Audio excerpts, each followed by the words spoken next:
vamos a estar dando ya inicio, porque como digo, hoy nos va a dar la vuelta al calcetín. ¿Sí? Vamos a entrar a una parte de Génesis 1 que a mí personalmente todo Génesis 1 me gusta mucho, me encanta. No sé si lo habéis notado, pero Génesis 1 me... Un poco. poco, ¿no? Bueno, Génesis 1, 2, 3, ya vais a ver, esos capítulos son fascinantes. Pero es verdad que dentro de lo que es el capítulo 1, ya llegamos a la creación del Adán, del ser humano. Normalmente tendemos a decir del hombre. Pero, claro, ¿qué ocurre? Que en nuestro contexto la palabra hombre tiene una connotación exclusivamente masculina. ¿Sí? Decimos hombre-mujer. Entonces, el hombre, generalmente en nuestra mentalidad, es el sexo masculino. Entonces, posiblemente yo diré hombre en alguna ocasión. Pero cuando digo hombre, refiriéndome al Adam, que Adam es la palabra hebrea para traducir o que habitualmente traduce hombre, no estoy pensando en el sexo masculino de forma exclusiva. Y no pienso de esa manera porque básicamente el texto bíblico dice, y hoy no vamos a entrar en esa parte específica, esto sirva como introducción a la creación del Adán. En Génesis 1:27 va a decir que Dios creó al Adán y justo en la línea siguiente dice, macho y hembra los creó. Por lo tanto, el Adán no solamente es el hombre como sexo masculino, sino que el Adán sería mejor entenderlo como género humano. Bien, macho y hembra. Además, va a utilizar Zahar Unekba. Es Zahar Unekba, no es varón y mujer, o no es hombre y hembra, no, macho y hembra. Designa con esa terminología la composición del Adán. Ya luego llegaremos a Génesis 2 y ya vamos a ver cómo la varona, ahí sí de manera específica varona, como femenino de varón, de isha, es otra terminología en hebreo. La varona es edificada del costado, del lado del varón. Bien, todo eso llegaremos, eso es apasionante, que tenemos ahí una riqueza enorme. Hoy nos vamos a meter con los plurales de Dios. ¿Sí? Porque el texto empieza de una manera que no ha empezado nada en este capítulo. Empieza de una manera única, por decirlo así, para una creación única. Porque como ya hemos dicho en otras clases, la única creación que tiene la imagen de Dios, la imagen de Elohim, es el Adán, el ser humano. Bienvenida, Melissa. Shalom. Shalom. Así que voy a compartir presentación y vamos al lío. Hasta Dios quiera que nos dé tiempo a verlo de manera completa este bloque.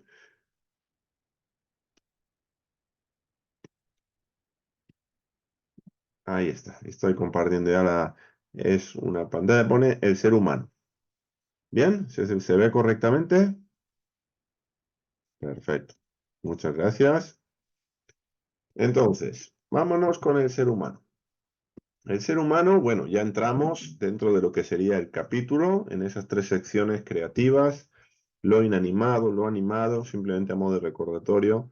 Entramos a lo animado, lo que tiene ánima, lo que tiene alma, el nefesh, que era nefesh en hebreo, con imago Dei. Imago Dei, la frase latina para imagen de Dios.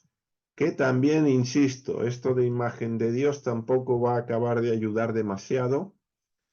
Es mejor entenderlo desde el hebreo como imagen de Elohim, porque Elohim tiene un espectro más amplio que Dios. ¿Vale? Vamos a ver que Elohim tiene como más posibles significados. Entonces es más propio imagen de Elohim, que es lo que directamente el texto hebreo nos va a decir. Bien, el texto hebreo no va a decir imagen de Dios, va a decir imagen de Elohim. Y esto, aunque pueda no parecerlo, no es lo mismo. ¿Mm? Entonces, Génesis 1, 26, 27 van a ser los dos primeros versos que vamos a ver de la creación del Adán. Hay mucho que ver aquí, mucho. Iremos poquito a poquito. Leo el 26, luego leo el 27 y ya nos metemos en el análisis de estos versos. Ya más adelante pasaremos al 28, 30, 31 y seguiremos. Entonces, verso 26 dice lo siguiente.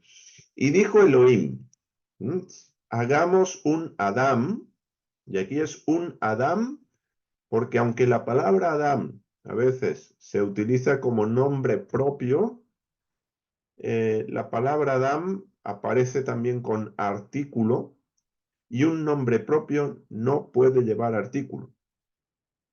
¿Bien? En hebreo un nombre propio no lleva artículo. Con lo cual, Adán de entrada, aunque se utiliza en nuestras traducciones como el nombre propio del varón, o como el nombre propio a veces incluso de la especie, el primer sentido no es nombre propio. De hecho, como he dicho de momento, sería mejor entenderlo como género humano o ser humano, es un término genérico. Bien, entonces hagamos un Adán y luego dice con o también en, por, que sería la preposición bet, que tiene estos sentidos, con nuestra imagen, según nuestra semejanza, o lo que sería lo mismo, parecido a nosotros, y dominen los peces del mar, y en el volátil de los cielos, y en el cuadrúpedo, y en toda la tierra, y en todo el reptante que repta sobre la tierra. Verso 27. E hizo Elohim al Adán, de vuelta, con, en o por su imagen, y repite la idea que aunque parece que diga lo mismo, no dice lo mismo. Ya trabajaremos con esto. Pero de entrada, con, en, por imagen de Elohim lo creó. Macho y hembra los creó. Entonces, notar aquí, lo creó, los creó. Tenemos un singular y un plural que lo iremos entendiendo a medida que vayamos analizando este texto, este fragmento. Vamos entonces a meternos con los plurales de Dios. Los plurales de Dios. ¿Qué me refiero con los plurales de Dios? Bueno, básicamente cuando Dios utiliza el plural. ¿Sí? El texto empieza diciendo, y dijo Elohim, hagamos. Nace, nace Adam. Hagamos. Además aquí está el modo volitivo, modo coartivo de primeras personas. Está indicando una voluntad de hacer algo, de llevar a cabo esa acción. Es la voluntad, expresa la voluntad del hablante. Por lo tanto, Elohim está utilizando un plural, hagamos un Adam, y tiene la voluntad de hacer eso. ¿Bien?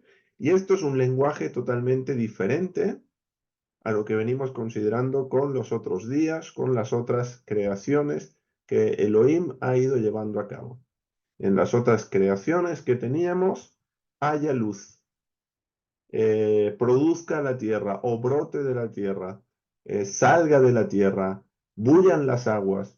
Es decir, todo era, aunque el agente creador era Elohim, la orden, por decirlo así, o lo que decía Elohim, no le implicaba en un primer instante, sino que él se implicaba en la acción siguiente, ¿no? Dice, y pululen, bullan las aguas, y entonces nos va a decir, e hizo Dios las criaturas. Sabemos que Dios, Elohim, estaba ahí, pero la orden, él no está implicado en la orden. Aquí sí.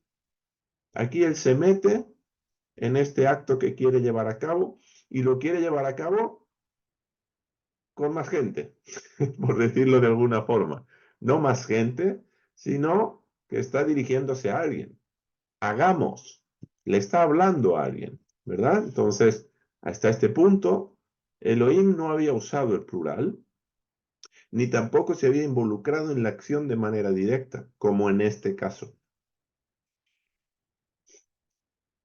Hay más ocurrencias de plurales en la Biblia hebrea, varios de ellos en Génesis, otros los tenemos también en el libro de Isaías, y posiblemente hay algún otro que no he incluido aquí, pero estos son casi los más claros o los más evidentes, o al menos los que más podemos recordar. Y lo vamos a ver rápidamente para ver que esto no es solo una coincidencia o algo puntual, sino que aunque no sea una idea mayoritaria en la Biblia, sí es una idea presente en la Biblia.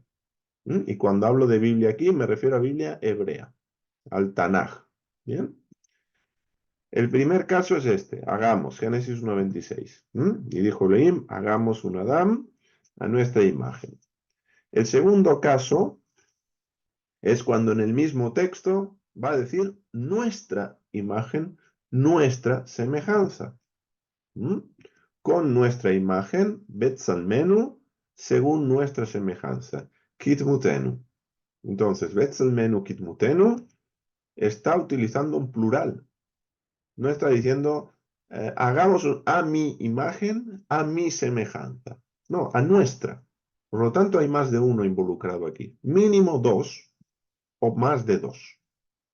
Bien, entonces hay ese plural que se utiliza en Génesis 1:26, tanto en el hagamos como en el tema de la imagen de la semejanza. En Génesis 3:22 va a decir como uno de nosotros.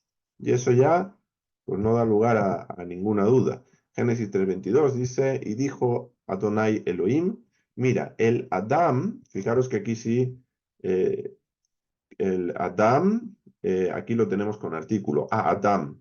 Este es el artículo determinado, por eso no puede ser un nombre propio, al menos no en este texto. Por eso os presento la idea básica de el ser humano, el género humano. Dice, fue como uno de nosotros. Allá que ajat mimenu. Este mimenu, que a veces traduce de él, también se traduce como de nosotros. Entonces, el Adán fue como uno de nosotros, al conocer bien y mal, y ahora quizá enviará su mano, tomará del árbol, comerá y vivirá. Entonces, como uno de nosotros, ¿a qué se está refiriendo? ¿Quiénes son esos nosotros? Bueno, iremos viendo. Pero ahí tenemos otro plural. En Génesis 11, relato conocido como la Torre de Babel, que no es solamente la Torre de Babel, también había toda una ciudad, había todo un proyecto urbanístico en ese capítulo, y para mi consideración no es el episodio de la Torre de Babel, sino el episodio de la dispersión de los que querían edificar Babel. ¿Bien? Pero en este relato, Génesis 11:7, vamos a encontrar de vuelta ese plural de Dios. Dice el texto, vamos, Abba, entendido como ea, como venga, ¿sí? Aquí no habría un plural, aunque esto es vamos como la expresión, una expresión genérica, Ea, venga serían sinónimos, pero luego sí viene el plural donde dice, descendamos y confundamos allí sus labios, que no oiga un varón el labio de su compañero. El labio, lo que habla su compañero, aunque la palabra literalmente es labio. Hablaríamos del labio, del lenguaje. Entonces, descendamos y confundamos. ¿Quién tiene que descender y quién tiene que confundir? Aquí utilizan plural. Bueno, seguimos. Otro plural, Isaías 6:8. En Isaías 6:8 tenemos ese, entre comillas, llamado del profeta. Pero más que llamado, es que él escucha precisamente esta expresión y se ofrece.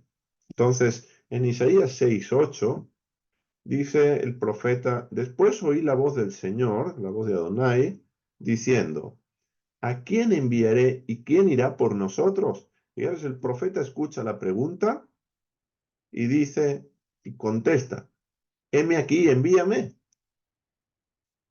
Y se ofrece a atender esta inquietud de Adonai, pero de vuelta, ¿a quién enviaré? Y no quién irá por mí, sino quién irá por nosotros. ¿Quiénes son estos nosotros? Bueno, yo sé que alguno de pronto ya puede ir armando un puzzle según la teología que tenga. Luego veremos algunas ideas a este respecto.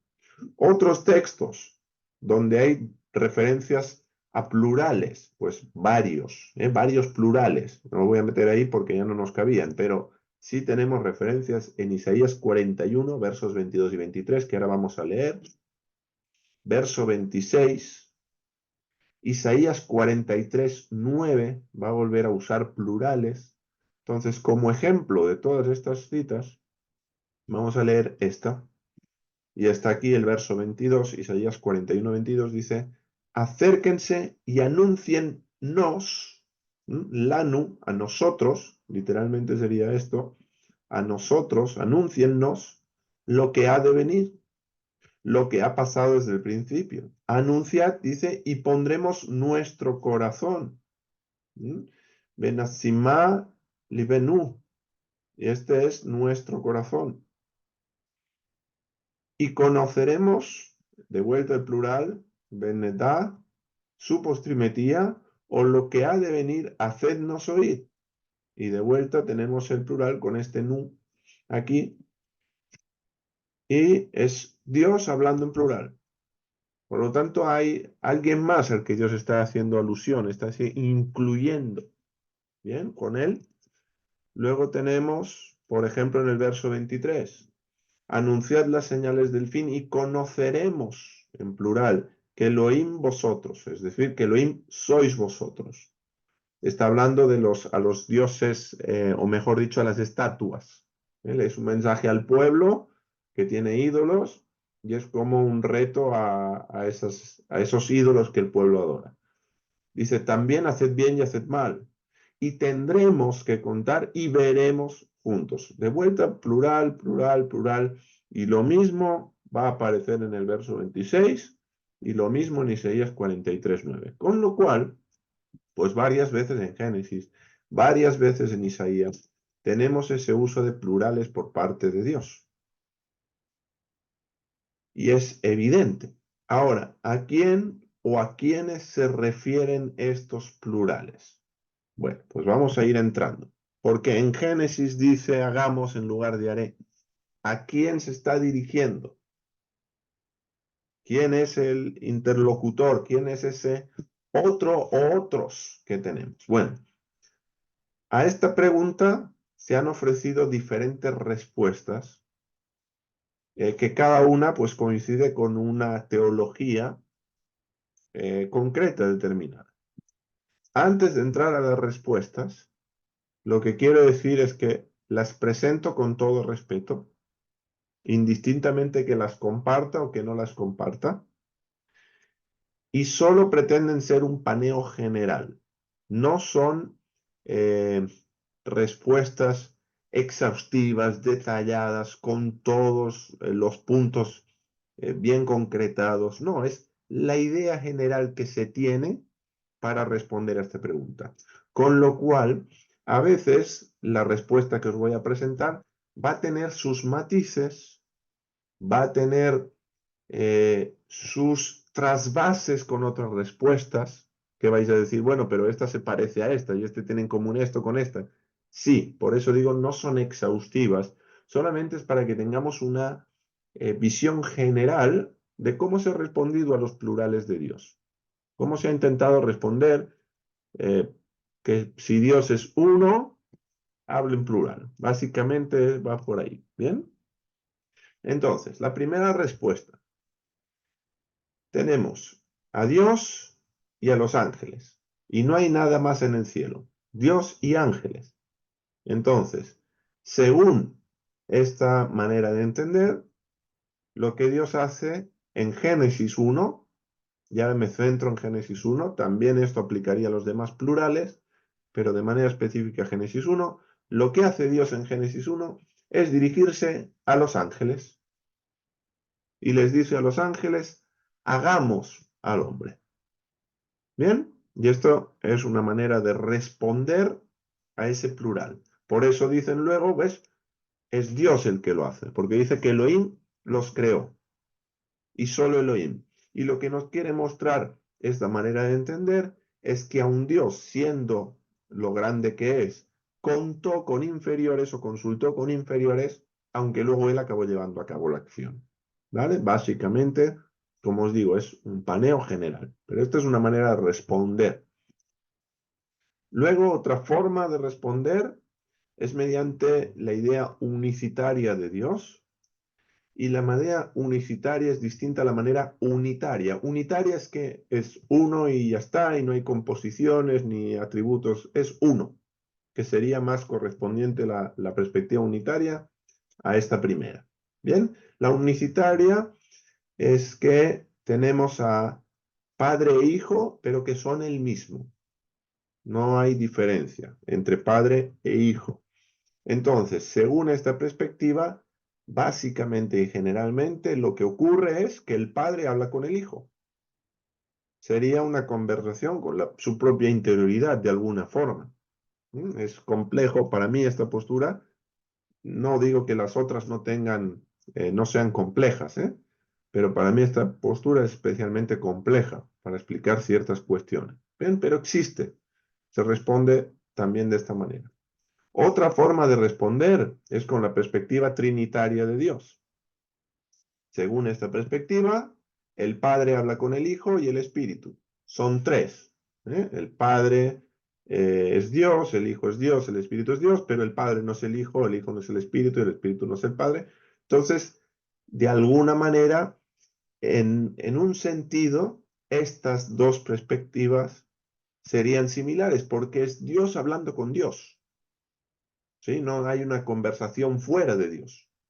Aunque tengamos diferentes personas o aunque haya diferentes atributos o diferentes manifestaciones, al final es Dios con Dios. Sería una conversación consigo mismo o con las otras personas que lo componen, por decirlo así. Bien, también se responde de esta manera. Luego tenemos otra manera de responder. Esto no os preocupéis, estos signos no son raros, esto es Ya, la abreviatura del nombre divino, Yud-He, Yahvé más y Ya menos. Yahvé mayor habla con Yahvé menor. Hay una teología que entiende que hay dos poderes en el cielo, no dos poderes contrarios, sino que por un lado está Adonai mayor, que sería el Dios invisible, para que nos entendamos, y un Adonai menor, que sería la manifestación visible de Dios. ¿Sí? Guarda algunos puntos y algunas conexiones con el punto de vista o la perspectiva unicitaria de Dios. En algunos puntos, en otros no es lo mismo, ¿vale?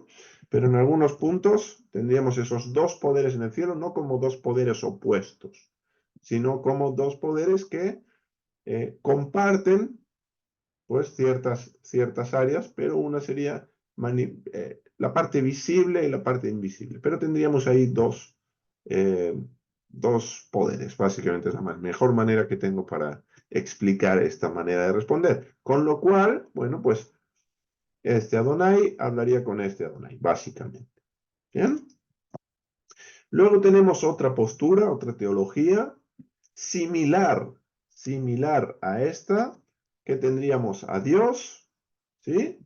Y tendríamos a Jesús, un Jesús preexistente, pero pues según esta manera de entender, no sería eterno igual que Dios, sino sería la primera creación de Dios, pero la conversación pues se daría entre Dios y Jesús. Bien, serían como dos diferentes Dios que crea, en este caso a Jesús, primera de las creaciones, y entonces la conversación de hagamos al hombre estaría entre ellos. Bien, en otras teologías se diría entre el Padre y el Hijo, pero con distancias, con matices, con diferencias. Bien, básicamente, el resto puede haber más respuestas, pero serían variantes de estas o derivadas de estas. Estas creo que más o menos son las más generales o al menos las más extendidas. Y mi pregunta es, y la pregunta que os comparto, no para que la contestéis, sino para que vayamos meditando y vayamos entrando en lo siguiente, es, ¿hay alguna otra manera de responder a este hagamos que no se contempla ni en esta, ni en esta, ni en ninguna de las anteriores? ¿Hay algún elemento que tengamos en la Biblia, en la Escritura, en la Biblia hebrea, para dar una respuesta tal vez distinta, tal vez complementaria a otras respuestas que ya haya? Bueno, pues lo vamos a ver. Vamos con el Salmo 82. Otra respuesta. Otra respuesta. Antes de entrar al Salmo, adelanto, no es el único texto a través del cual podemos ver esta respuesta, pero sí es verdad que es el texto más claro para poder empezar a ver esta otra respuesta. Bien, por eso empezamos con el Salmo 82. Lo que vamos a hacer ahora es verlo de manera interlineal. Tenemos el Salmo 82, el versículo 1, y lo que os presento es el texto en hebreo con la traducción debajo en español tan literal como es posible traducir el término en hebreo. Con lo cual vamos a ir palabra por palabra y en algún punto añadiremos algún comentario extra que complemente la explicación y la comprensión de lo que tenemos delante. En hebreo lo que tenemos es Mismor leasaf. Elohim nitzaf ba'adat el. Bekeref Elohim yishpot. Entonces, la traducción de Mismor sería música, acompañamiento musical. A veces se traduce por salmo, salmo, aunque el libro de los salmos es Tehilim, sería alabanzas, y por ahí habría un poco de confusión, ¿no? Porque aquí mismo se traduce salmos o salmo en singular y Tehilim se traduce salmos. Bueno, Tehilim sería mejor alabanzas y aquí se podría traducir salmo. Pero bueno, esta palabra de entrada no es importante para lo que vamos a ver, pero que lo sepáis también. Mismor le Asaf, música y acompañamiento de Asaf. Bien, Asaf, la mayoría de salmos están escritos por el rey David, pero no todos. Hay salmos anónimos, hay salmos como este perteneciente a Asaf, que era uno de los, diríamos hoy, líderes de alabanza, ¿vale? De los tiempos de la monarquía.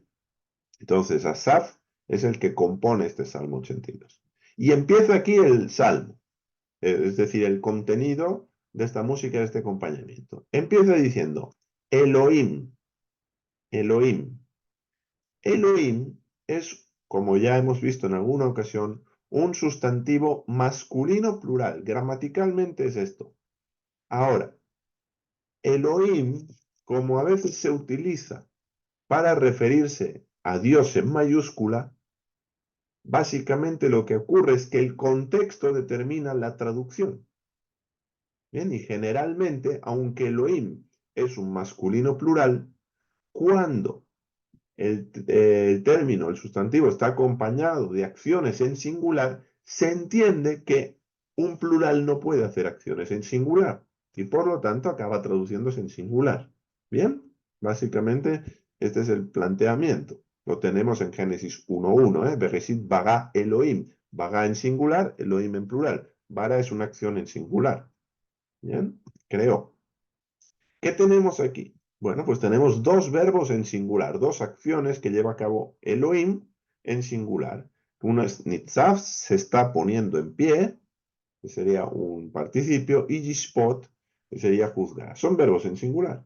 Luego este Elohim que tenemos aquí, se refiere a uno de los miembros de la asamblea de él, porque ahora va a aparecer una terminología aquí que posiblemente no estamos acostumbrados a verla, ni a pensarla, ni a tenerla en cuenta.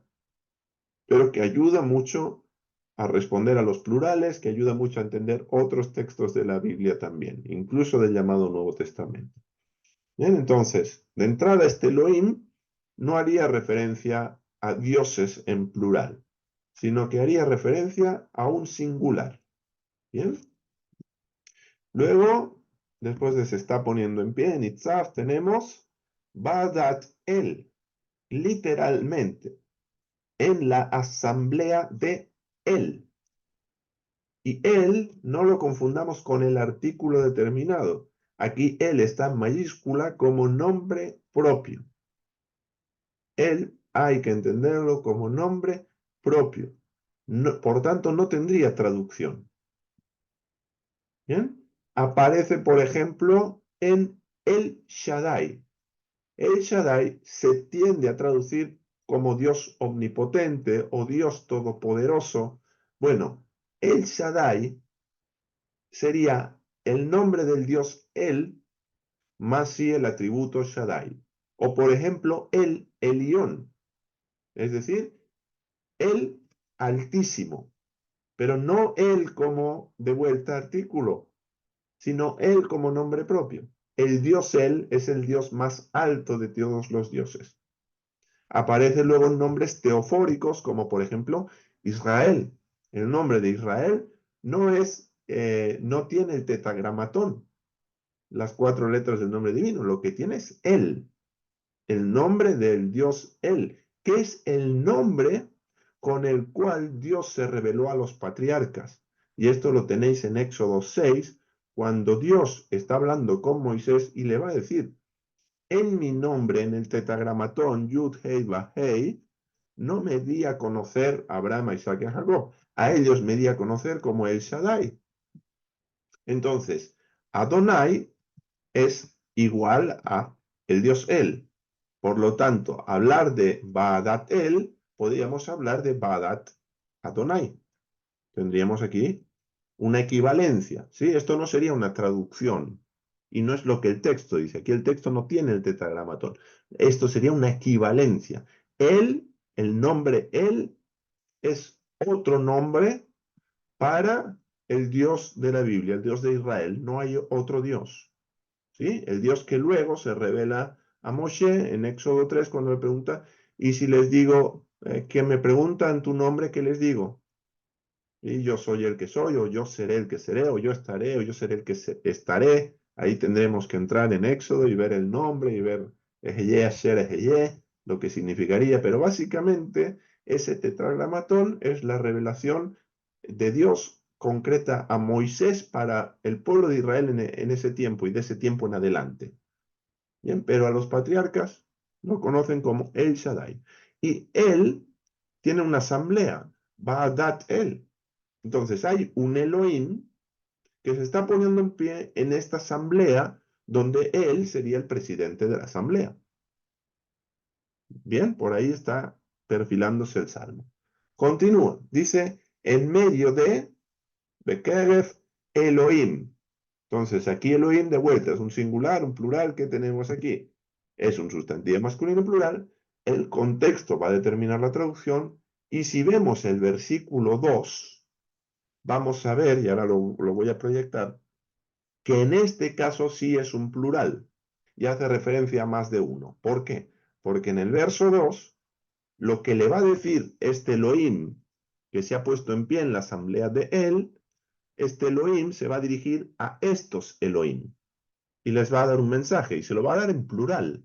Fijaros, lo que les va a decir, entre otras cosas, si seguís leyendo el Salmo, especialmente en hebreo, lo apreciaréis mucho mejor sin duda. Dice: ¿hasta cuándo juzgaréis? Tishpetú, juzgaréis vosotros iniquidad. Es decir, ¿hasta cuándo estaréis juzgando mal? ¿Eh? Dice: y los rostros de los malvados alzaréis. Es decir, estáis perdonando a los malvados, estáis juzgando de manera inicua, no sois justos en vuestros juicios. Bien, y por lo tanto vemos que es un plural. Aquí tenemos tiseu. Entonces, tishpetu, tiseu, nos están llevando en ambos casos a que el segundo sustantivo, que es Elohim, igual que Elohim en el primer caso es un singular, porque es las acciones que lleva a cabo ese Elohim están en singular, y aquí vemos que ese segundo Elohim se refiere a un plural. Bien, espero que se esté quedando claro, si no, luego en el tiempo de preguntas y comentarios podemos acabar de matizar algo si no se ha entendido. Entonces, de vuelta, bueno, juzgará termina el Salmo 82.1 ahí.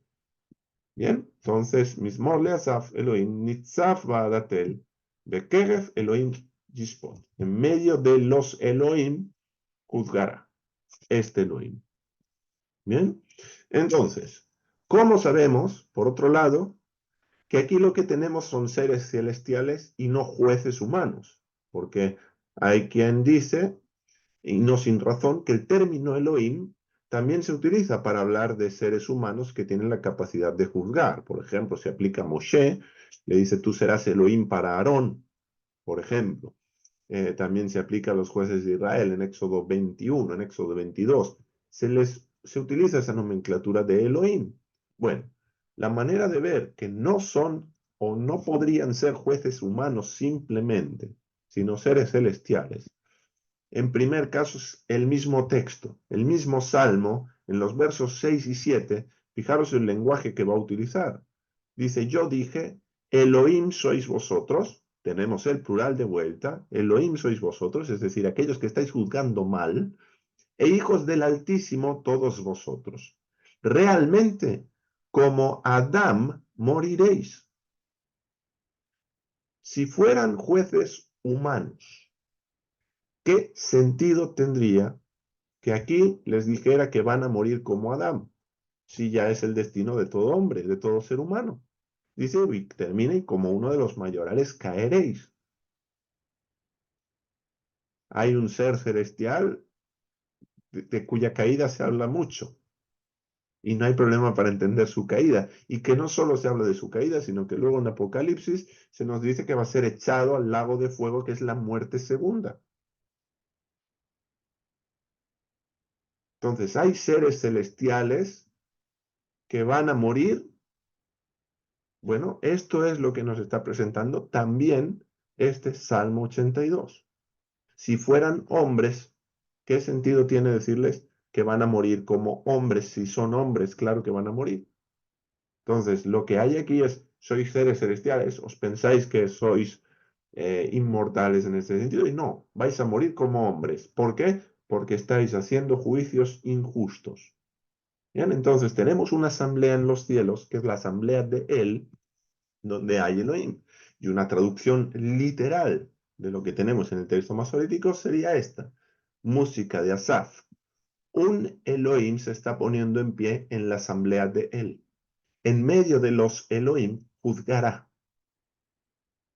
Bien, esto es lo que tendríamos. Ahora, ¿qué ocurre con este salmo? Pues que las traducciones que la mayoría de nosotros usamos no contribuyen a ver esto que tenemos aquí. Y vamos a ver algunos ejemplos, comparando la traducción literal del texto masorético, que es la que os acabo de leer, seguimos con el texto hebreo, por si hay que recordar algo, y por ejemplo vamos a ver 4 traducciones diferentes. Reina Valera del 60, la Biblia textual cuarta edición, la Biblia de las Américas, incluso la Biblia del Oso. Bien, por si acaso algún curioso se va a la Biblia del Oso. Entonces, en Reina Valera del 60, ¿qué nos dice? Salmo de Asaf, bueno, aquí no habría problema, en esta primera parte, perdón, en esta primera parte todo bien. Lo que empieza, fijaros, Dios está en la reunión de los dioses. Vamos a parar aquí. Dios está en la reunión de los dioses. Bueno, ¿en qué reunión o de quién era la reunión? En hebreo, Ba'adat El. Para que fuese la reunión de los dioses, tendría que ser Ba'adat Elohim. Pero esto no es lo que dice el texto masorético. El texto masorético está utilizando el, igual que aparece luego en el Shaddai, el Elión, y va apareciendo a lo largo de la escritura el Israel, Daniel, Ezequiel, todos los nombres terminados en él son nombres teofóricos, solo que no con el tetragramatón, sino con el nombre él. Entonces, esto no podría ser en la reunión de los dioses. Que traduzcan Dios, Elohim, bueno, podría ser aceptable, pero ¿cómo traduciríamos Dios está en la reunión de Dios? Sería, en todo caso, Dios está en su reunión, ¿no? Y a los dioses juzga. Bueno, esta última parte, fijaros, sí estaría correcto. En medio de los dioses, en medio de los Elohim, juzga. Bien, bien, pero no podemos aceptar que es la reunión de los dioses. Es la reunión de Dios, del Dios Él, en mayúscula. Bien. La Biblia textual, cuarta edición, ¿qué hace? Bueno, fijaros que aquí no traduce el primer término Elohim. Esta palabra Elohim no la traduce, simplemente la translitera fonéticamente Elohim. Elohim se levanta en la reunión de los dioses, de vuelta, reunión de los dioses. No es la reunión de los dioses, es la reunión o la asamblea de él. Entonces, aquí no tendríamos Elohim, aquí tenemos él. Y luego dice, en medio de los dioses juzga. Ahora, ¿quién es este Elohim? ¿No? Nos quedaría la duda. Pero bueno, salvo el detalle de vuelta, igual que Reina Valera, la reunión de los dioses, la reunión de los dioses. No, no es la reunión de los dioses. Es la reunión de él, la asamblea de él, la que preside el Dios él. Dos más, la Biblia de las Américas y la Biblia del Oso. La Biblia de las Américas dice Salmo de Asaf, Dios ocupa su lugar en su congregación. Bueno, en su congregación no es lo que dice el texto hebreo, porque su congregación tendríamos un sufijo pronominal para indicar la tercera persona del masculino singular, cosa que no hay. Sería en la asamblea de él. De vuelta a esta parte, por algún motivo, es en la que las traducciones no acaban de verter. Desconozco el motivo, pero no aparece. Entonces, Elohim ocupa su lugar en la asamblea de él, o se levanta, se yergue, se pone en pie, y luego sí, él juzga en medio de los jueces. Ahora, ¿por qué jueces? Aquí se va, por lo que he dicho antes, por la vertiente humana del término Elohim. Pero ¿por qué aquí traduce Elohim como Dios? Elohim como Dios. Y aquí traduce Elohim como jueces. ¿Y por qué luego estos jueces, que son simples mortales, van a morir como hombres y se les tiene que decir? Bien, entonces ahí tendríamos esas cuestiones. Y por último, la Biblia del Oso, pues hace Dios está en el ayuntamiento de Dios. Y a la palabra ayuntamiento me gusta porque es como una nueva institución en el cielo, el ayuntamiento de Dios, donde Dios sería el alcalde, y no lo digo con sorna, lo digo que me parece muy curioso el término ayuntamiento que utiliza aquí Casiodoro de Reina. Sería asamblea, tiene sentido utilizar también este término, pero de vuelta, Dios igual Elohim, aquí él traducido también como Dios, y luego un tercer término Elohim traducido como dioses en plural.